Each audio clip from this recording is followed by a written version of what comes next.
कथा का प्रभाव कितना है जरा सुनिएगा। इसे कहते हैं सत्संग। क्या कहते हैं? सत्संग। हमारे देश में सत्संग की बड़ी महिमा है। सुनो, कोई आपको गाली दे तो गाली कानों से अंदर जाती है, और गाली जब आप सुनते हैं ना तो तुरंत आप व्याकुल हो जाते हैं, अशांत हो जाते हैं। गाली आपको कोई देगा तो आप क्या हो जाएंगे? क्या हो जाएंगे? अशांत, है ना? अशांत। बड़ा गुस्सा आ जाएगा, हमें गाली दे दी। गाली जो है हमें अशांत करती है।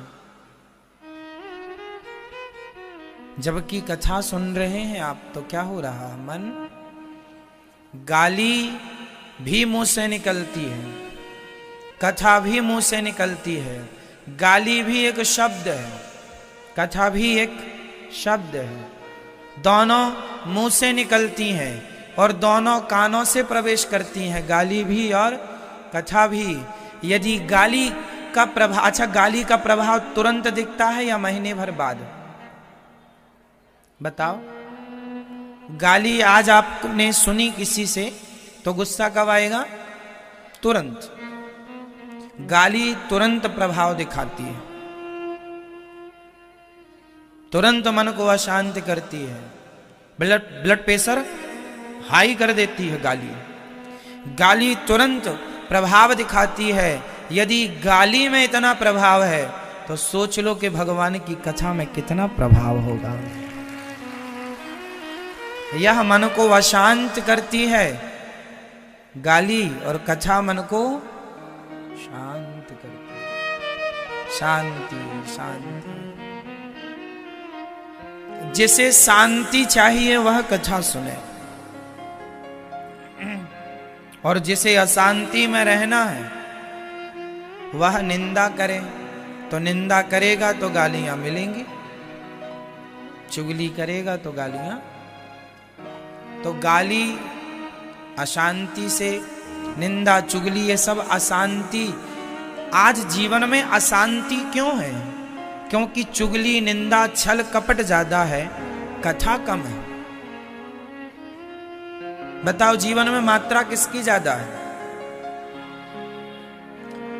आपके जीवन में किसकी मात्रा ज्यादा है? अच्छी बातों की मात्रा ज्यादा है या गंदी बातों की मात्रा ज्यादा है? बताइए। गंदी बातें मीन्स निंदा, चुगली, झूठ, कपट, छल।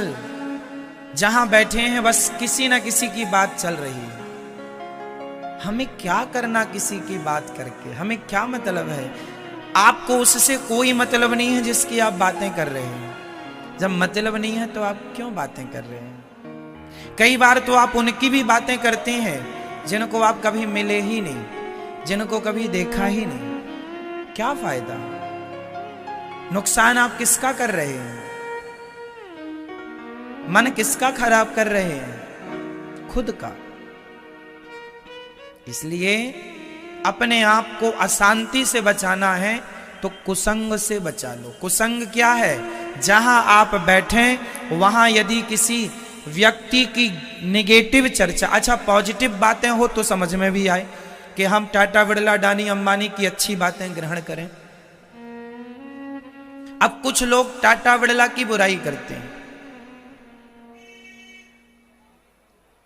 क्या होगा तुम्हारी बुराई करने से? कोई अडानी, अंबानी की बुराई करे तो क्या होगा? तुम अपना सिर्फ समय वेस्ट कर रहे हो। जो समय अडानी, अंबानी को गाली देने में खर्च कर रहे हो, उस समय को अपने आप को आगे ले जाने में खर्च करते तो कुछ आगे पहुंच जाते आप। इसलिए जीवन में कभी किसी की आलोचना मत करो। हां, अडानी, अंबानी, टाटा, बिरला है, बिल गेट्स, इन लोगों की कोई अच्छाई हो उसे ग्रहण कर लो। हमें ओनली अच्छाई से मतलब रखना चाहिए। हमें आपकी अच्छाई से मतलब है। आप में बुराई है तो बताओ, इस धरती में एक आदमी का नाम बताओ जिसमें कोई बुराई ना हो, जिसमें कोई कमियां ना हो। बताओ फिर। तुम्हारे बाप में कोई बुराई नहीं है, तुम्हारे बेटे में कोई बुराई नहीं है, तुम में खुद में कोई बुराई नहीं है क्या? है। पर हम बुरा किसे कहते हैं? अरे फलाना बुरा, फलाना बुरा, फलाना बुरा। इससे क्या होगा? आप परेशान होंगे, अशांत होंगे। इसलिए बुरा जो देखन में चला, बुरा न मिलिया कोई, जो दिल खोजा आपुना, हमसे बुरा ना कोई। बुराइयां सब में हैं। इस धरती पे ऐसा कोई पैदा नहीं हुआ और ना कभी होगा जिसमें कोई ना कोई भगवान के अतिरिक्त, ऐसा कोई नहीं जिसमें कोई ना कोई बुराई, कोई ना कोई कमी ना हो। हम में कितनी बुराइयां हैं? आप में कितनी बुराइयां? आप में बुराइयां भी हैं और आप में अच्छाइयां। इस धरती पे हर व्यक्ति ऐसा है जिसमें बुराइयां भी होती हैं। और अब देखने वाले का दृष्टिकोण क्या है? आप ग्रहण क्या करना चाहते हैं? क्यों? आप क्या देखना चाहते हैं?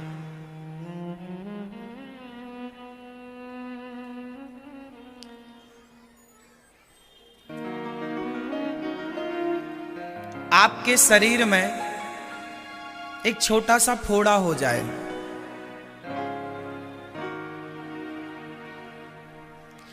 तो मक्खी जो होती है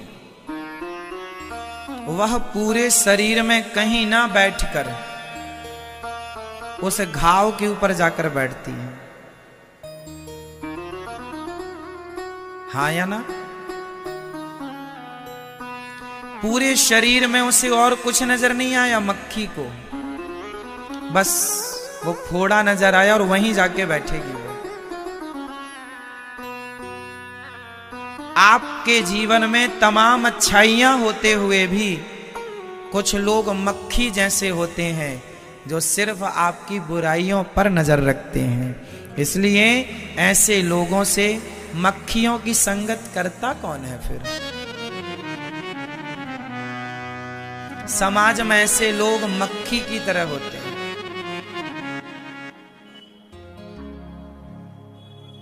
यदि आप भी मक्खी बनना चाहते हैं तो अलग विषय है। इसलिए हमें जीवन में सबकी क्या ग्रहण करनी चाहिए? जोर से, अच्छाइयां। और अच्छाइयां सब में होती हैं। इस धरती पर एक भी वस्तु और एक भी व्यक्ति नहीं है जिसमें अच्छाइयां ना हो। दत्तात्रेय जी ने कितने गुरु बनाए? आप बताओ। दत्तात्रेय जी ने कितने गुरु बनाए? आप बताओ। आप बताओ। आप बताओ।